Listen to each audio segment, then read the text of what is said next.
अस्सलामुअलैकुम dear viewers. उम्मीद करती हूँ आप सब ठीक होंगे। अल्हम्दुलिल्लाह मैं भी अल्लाह के फजल से ठीक हूँ।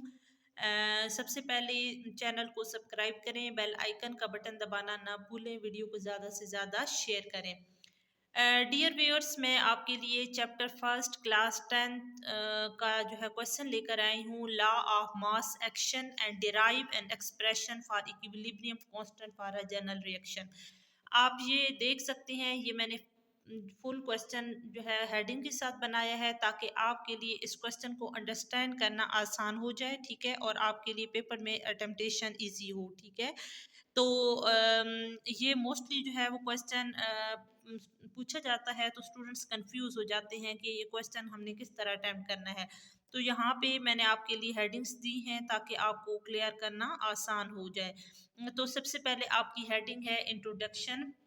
Law of mass action was given by C.M. Goldberg and P. Wake in 1869. They studied a lot of reversible reaction and put forward this law. अब इसमें बहुत ज़्यादा रिवर्सिबल रिएक्शन पे स्टडी की गई और फिर उसको लॉ को फॉरवर्ड किया गया। सबसे पहले मैं आपके सामने इसकी डिफिनेशन आपको क्लियर करूंगी कि the rate at which a substance react is directly proportional to it active mass and rate of reaction is directly proportional to product of active masses of reacting substance। अब आपके पास कोई एक substance आप लेते हैं, ठीक है, और वो आपका उसका जो रिएक्शन है वो आपका उसका रिलेशन एक्टिव मास के साथ डायरेक्टली है, और जो रेट ऑफ रिएक्शन का आगे रिलेशन है प्रोडक्ट में वो भी एक्टिव मास के साथ डायरेक्टली है, ठीक है। तो हम यहाँ पे आगे टॉपिक को इसकी डेरिवेशन के साथ जो है वो क्लियर करेंगे, और यहाँ पे मैं आपके सामने एक जनरल एग्जांपल दूंगी, इससे आपको टॉपिक मजीद क्लियर हो जाएगा, ठीक है। तो इसके लिए एक्टिव मास की मैंने आगे हेडिंग बनाई है कि generally active mass is consider as a molar concentration in unit of mole per decimetre cube. आप अमूमन जो एक्टिव मास का यूनिट लेते हैं वो मोल पर डेसीमीटर क्यूब लेते हैं, ठीक है। तो यहाँ पे मैंने आपके सामने दे दी है मोल पर डेसीमीटर क्यूब, और हमेशा इसको रिप्रेजेंट किया जाता है स्क्वायर ब्रैकेट के साथ, ठीक है। तो यहाँ पे दो पॉइंट्स आपके क्लियर हो गए, आपको डिफाइन भी कर दिया गया है एक्टिव मास का। मैंने आपको यूनिट और इसकी प्रेजेंटेशन बताई है कि आप हमेशा इसको स्क्वायर ब्रैकेट से रिप्रेजेंट करते हैं। तो हम अब डेरिवेशन पे आ जाते हैं, ठीक है। अब आपको स्टूडेंट्स ये मैंने क्वेश्चन दिया है, इंट्रोडक्शन की हेडिंग आपको मैंने बता दी है, डिफिनेशन और उसके बाद एक्टिव मास। अगली आप डेरिवेशन को एक्सप्लेन करते हैं। अब डेरिवेशन के लिए यहाँ पे स्टूडेंट्स आप जनरल एग्जांपल लेते हैं। एग्जांपल आप ले सकते हैं ए प्लस बी, ठीक है।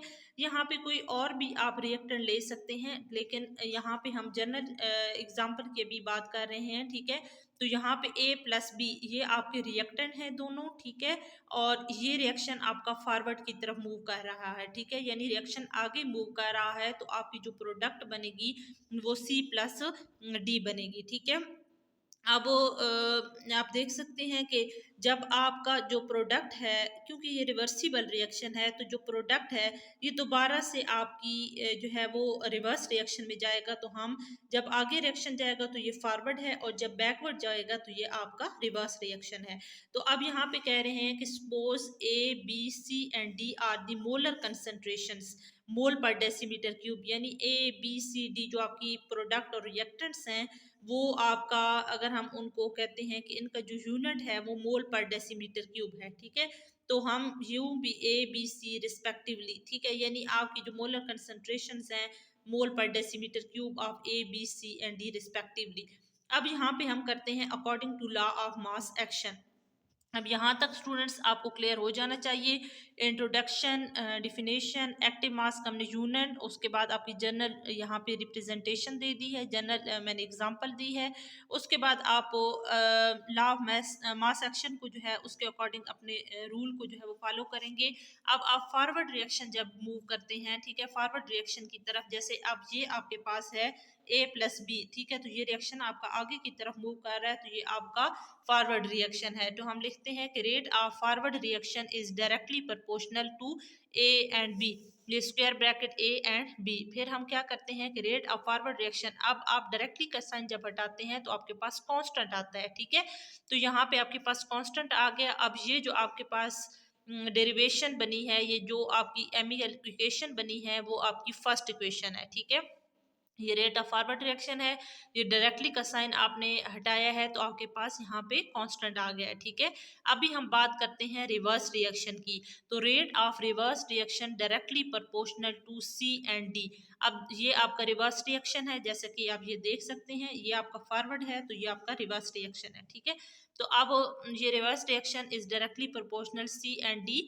अब जब आप डायरेक्टली का साइन हटाते हैं तो आपके पास आता है rate of reverse reaction constant. तो यहाँ पे आपके पास के आर एंड के एफ आर प्रोपोर्शनलिटी कांस्टेंट, और इनको आप कहते हैं specific rate constant of forward and reverse direction respectively. अब यहाँ पे आपको डियर स्टूडेंट्स क्लियर हो जाना चाहिए, आपकी केमिकल इक्वेशन है, ठीक है। ये आपकी केमिकल इक्वेशन है। रेट आपका जब आपका रिएक्शन आगे जाएगा तो आपका फॉरवर्ड रिएक्शन है, जब बैकवर्ड जाएगा तो आपका ये रिवर्स रिएक्शन है। तो हम कहेंगे कि rate of forward reaction is directly proportional A and B, और जब आप डायरेक्टली का साइन हटाएंगे तो आपके पास यहाँ पे कांस्टेंट आएगा। अब रिवर्स का अगर हम बात करते हैं तो रिवर्स में भी देख सकते हैं कि आप जब डायरेक्टली प्रोपोर्शनल है और जब डायरेक्टली का साइन आप हटाएंगे तो आपके पास यहाँ पे कांस्टेंट आ जाएगा। तो आपके के एफ और के आर जो है ये आपके प्रोपोर्शनलिटी कांस्टेंट है, इनको आप स्पेसिफिक रेट कांस्टेंट भी कहते हैं of forward and reverse reaction respectively. उसके बाद हमारे पास आता है एट इक्विलिब्रियम स्टेट। अब ये आपके पास है कि rate of forward reaction is equal to rate of reverse reaction, ठीक है। अगर हम इस इक्वेशन की बात करते हैं A plus B goes to C plus D, तो अब आपके पास देखें कि फॉरवर्ड और जो रिवर्स रिएक्शन है वो एक दूसरे के इक्वल ही है। तो हम कह सकते हैं कि rate of forward reaction is equal to rate of reverse reaction. तो आप देखें ये क्वेश्चन फर्स्ट बनी थी, ये क्वेश्चन सेकंड, अब हमारे पास ये इक्वेशन जो दोनों हैं ये इक्वल हैं। तो हम कह सकते हैं कि rate of forward reaction is equal to rate of reverse reaction. तो आपने क्या करना है कि जो रेट ऑफ फॉरवर्ड रिएक्शन है उसमें अपनी वैल्यू जो इक्वेशन फर्स्ट की वैल्यू है वो पुट कर दी है आपने, ये वाली, ठीक है। उसके बाद आपके पास रेट ऑफ रिवर्स रिएक्शन है, तो आप इक्वेशन जो 2 है वो इसमें पुट कर देते हैं, ठीक है। तो ये देखें, by putting value of equation 1 and 2 in equation 3, आप इक्वेशन फर्स्ट एंड सेकंड की जो वैल्यूज है इक्वेशन 3 के अंदर यहाँ पे पुट कर रहे हैं, ठीक है। तो अब आप इस इक्वेशन को रीअरेंज करेंगे, rate of forward reaction by rate of reverse reaction is equal to, अब आपका फॉरवर्ड रिएक्शन जो आपकी रिवर्स की थी, ये जाहिर सी बात है इक्वेशंस एक दूसरे के साथ रीअरेंज हुई हैं, तो प्रोडक्ट डिवाइडेड बाय रिएक्टेंट आ जाएगा, और के एफ और के आर जो rate of forward reaction and rate of reverse reaction है वो इक्वल होते हैं के सी के, ठीक है। तो अब के सी क्या है, ये एक इक्विलिब्रियम कांस्टेंट है, ठीक है। तो इक्विलिब्रियम कांस्टेंट को हम यूं भी लिख सकते हैं के सी, और बाकी आपके पास प्रोडक्ट ओवर रिएक्टेंट, ठीक है। तो यहाँ पे स्टूडेंट्स ये क्वेश्चन भी आपसे पूछा जा सकता है कि प्रूव दैट, यानी आपसे ये क्वेश्चन किया जा सकता है कि प्रूव दैट, ठीक है, कि product K C is equal to product over reactant. तो आपने क्या करना होगा कि आपने ये जो सारी मैंने आपको इसमें introduction, definition, active mass, derivation, ये सारी मैंने जो आपको पॉइंट्स बताए हैं वो आपने सारे यहाँ पे हल करने होंगे, ठीक है, ये आपने सॉल्व करने होंगे। तो ये तब आपका टॉपिक जो है वो क्लियर होगा, सही है। उसके बाद हम सिग्निफिकेंस कर लेते हैं, यानी आपसे ये दो तरह के क्वेश्चन पूछे जा सकते हैं। फर्स्ट क्वेश्चन आपसे ये किया जा सकता है कि derive expression equilibrium constant for a general reaction, और ये सेकंड आपसे ये किया जा सकता है कि प्रूव दैट, ठीक है। तो आपने ये दो तरीके से ये क्वेश्चन अटेम्प्ट करना होगा। उसके बाद हम इसकी सिग्निफिकेंस कर लेते हैं कि law of mass action describe the relationship between active masses of reactant and rate of reaction. तो हमने इसका आगे सिग्निफिकेंस मतलब यूज़ बताना है कि ये क्यों आपके लिए ज़रूरी है, क्यों आप करते हैं। तो ये आपकी रिलेशनशिप बताता है active mass of reactant reactant का और रेट ऑफ रिएक्शन रिएक्शन के रेट का, ठीक है। तो ये इसका सिग्निफिकेंस आ जाएगा। तो यहाँ पे स्टूडेंट्स हमारा जो है लॉ ऑफ मास एक्शन का जो एक क्वेश्चन है वो आपका यहाँ पे सॉल्व हो चुका है, ठीक है। तो यहाँ पे जनरल मैंने यहाँ पे reaction, introduction, definition, active mass उसके बाद यहाँ पे मैंने आपकी एक जनरल एग्जांपल ली है, ठीक है। फिर उसके बाद आपने फॉरवर्ड रिएक्शन, रिवर्स रिएक्शन और इक्विलिब्रियम स्टेट पे आपने बताया, फिर आपने यहाँ पे प्रूव किया था, प्रूव कर लिया है, ठीक है। और उसके बाद आपकी सिग्निफिकेंस आ गई है, ठीक है। तो यहाँ तक हमारा ये वाला टॉपिक जो है वो क्लियर हो गया। फिर हम नेक्स्ट टॉपिक की तरफ जो है यहाँ पे बढ़ते हैं, वो भी आपका लॉ ऑफ मास एक्शन है, वो भी हम जो है वो कुछ पॉइंट्स के साथ उसको क्लियर करेंगे, ठीक है। तो अब हमारा नेक्स्ट क्वेश्चन आ रहा है कि derivation of the expression for equilibrium constant for general reaction. तो स्टूडेंट जिस तरह आपने लॉ ऑफ मास एक्शन को यहाँ पे एक्सप्लेन किया है विद डेरिवेशन, तो यहाँ पे भी हम एक जनरल रिएक्शन लेते हैं और उसके थ्रू जो है इस टॉपिक को क्लियर करते हैं, ठीक है। तो यहाँ पे आप देख सकते हैं कि फॉर जनरल रिएक्शन अब आपने यहाँ पे कोई एक एग्जांपल ले लेनी है, जैसे कि मैंने यहाँ पे ए प्लस बी। अब यहाँ पे ए आपके पास क्या है, यहाँ पे कोई आप ए और बी कोई रिएक्टेंट ले सकते हैं। जिस तरह आपके पास सोडियम, जिस तरह आपके पास नाइट्रोजन है, उसके बाद बी आपके पास क्या है, यहाँ पे हाइड्रोजन है, यानी आपने नाइट्रोजन और हाइड्रोजन का रिएक्शन करके अमोनिया बनाना है, ठीक है। तो ये आपका, ये दो आपके रिएक्टेंट हैं और ये आपकी प्रोडक्ट है, ठीक है। अमोनिया उसके रिजल्ट में बनेगा। अब जो ए और बी जो आपको स्मॉल में नजर आ रहे हैं वो आपके नंबर ऑफ मोल्स हैं। यहाँ पे देखें आप, ये 1 है, यहाँ पे 3 है, ठीक है, और यहाँ पे आपके पास 2 है। तो ये आपके जो सी डी और यहाँ पे ए और बी स्मॉल में आपको शो हो रहे हैं, ये आपके नंबर ऑफ मोल्स हैं, ठीक है। तो हम आगे रिएक्शन की तरफ जाते हैं, फिर आपको और ज्यादा ये टॉपिक क्लियर हो जाएगा। So this reaction consist of 2 reaction. अब यहाँ पे आपने 2 रिएक्शंस करने हैं, कौन कौन से, एक फॉरवर्ड एंड एक बैकवर्ड रिएक्शन। अब यहाँ पे हम आगे आते हैं कि according to law of mass action के the rate of chemical reaction is directly proportional to the product of the mole concentration, molar concentration of reactant raised to power equal to the number of moles in the Bell's equation, chemical equation of the reaction। अब यहाँ पे student जिस तरह आपने पीछे law of mass action को explain किया था, यही वही आपकी डिफिनेशन दोबारा से आ रही है, ठीक है। कि आपने कोई भी केमिकल रिएक्शन लेना है, उसका जो रिलेशन है प्रोडक्ट के साथ, मोलर कंसेंट्रेशन प्रोडक्ट और रिएक्टेंट के साथ, वो आपका डायरेक्टली प्रोपोर्शनल है और it is equal to the number of moles in the balance chemical equation. अब देखें, आप डेरिवेशन से इस टॉपिक को क्लियर करते हैं कि यहाँ पे सबसे पहले आपके पास कौन सा रिएक्शन आ रहा है, फॉरवर्ड रिएक्शन आ रहा है, ठीक है। अब in the forward reaction A and B, अब ये देखें ना कि आपकी ये जो ये इक्वेशन है, ठीक है, ये आपका रिएक्शन फॉरवर्ड है, ठीक है, और ये आपका बैकवर्ड है। तो यहाँ पे हम फॉरवर्ड की तरफ बात करते हैं, A and B are reactant where A and B जो स्मॉल में आपको शो हो रहे हैं वो आपके नंबर ऑफ मोल्स हैं। यहाँ पे भी मैंने स्टूडेंट्स से आपको बताया है कि ये जो शुरू में ए बी स्मॉल में आपको शो हो रहा है, ये जिस तरह 3 है, 1 है, 2 है, ये आपके नंबर ऑफ मोल्स हैं, ठीक है। तो ये आपके नंबर ऑफ मोल्स को रिप्रेजेंट कर रहा है, और जो ए और बी आपको कैपिटल में नजर आ रहा है वो आपका क्या है, रिएक्टेंट है। So rate of forward reaction हम लिखते हैं, rate of forward reaction is directly proportional to. अब ये जो कैपिटल ए है, बी है, हमने इनको स्क्वायर ब्रैकेट में लिखा, और जो आपके नंबर ऑफ मोल्स हैं वो आपकी पावर में चले जाएंगे, ठीक है। तो यहाँ पे आप जब डायरेक्टली का साइन यहाँ पे हटाएंगे तो आपके पास कांस्टेंट आता है, और कांस्टेंट हम कौन सा लिख सकते हैं, के एफ। के एफ क्या है आपका, rate constant of forward reaction, ठीक है। और जो आपकी ब्रैकेट है वो आपकी क्या है, स्क्वायर ब्रैकेट्स में आपने इसको रिप्रेजेंट किया है। तो जो स्क्वायर ब्रैकेट्स हैं वो रिप्रेजेंट कर रहे हैं concentration in a mole per decimetre cube, ठीक है। यहाँ पे देख सकते हैं स्टूडेंट्स, हमने पहले जनरल रिएक्शन लिखा, ठीक है, जनरल इक्वेशन लिख के उसके बाद आपने इसको डिफाइन किया, फिर हम डेरिवेशन की तरफ गए। तो आपका फॉरवर्ड रिएक्शन, पहले हमने फॉरवर्ड की रिएक्शन की बात की है, अब हम किसकी बात करते हैं, रिवर्स की बात करते हैं कि rate of reverse reaction RF, rate of reverse reaction is directly proportional to, ठीक है। अब ये आपका देख सकते हैं आप, ये आपका रेट ऑफ फॉरवर्ड रिएक्शन है, ठीक है। और अब हम रिवर्स रिएक्शन की बात करते हैं, ठीक है। तो आपके पास क्या है, रेट ऑफ रिवर्स रिएक्शन, जिसको हम आर से रिप्रेजेंट करते हैं, R is directly proportional to product of C D.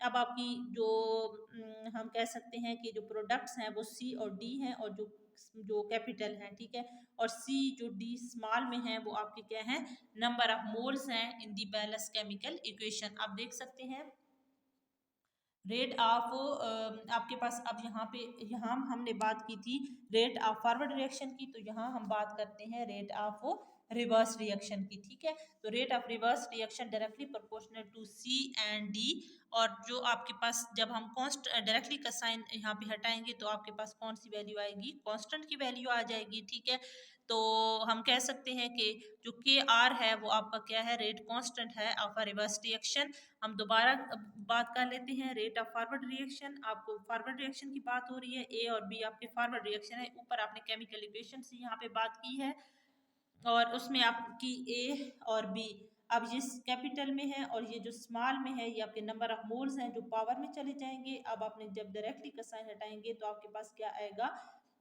आपके पास के एफ यानी कांस्टेंट आएगा फॉरवर्ड रिएक्शन।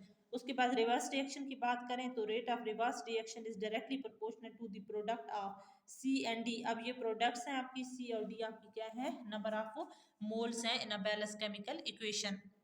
आप देख सकते हैं directly proportional to C and D, और जब डायरेक्टली का साइन हटाएंगे तो आपके पास क्या आएगा, के आर आएगा। ठीक है, और के आर आपका क्या है, rate constant of the reverse reaction.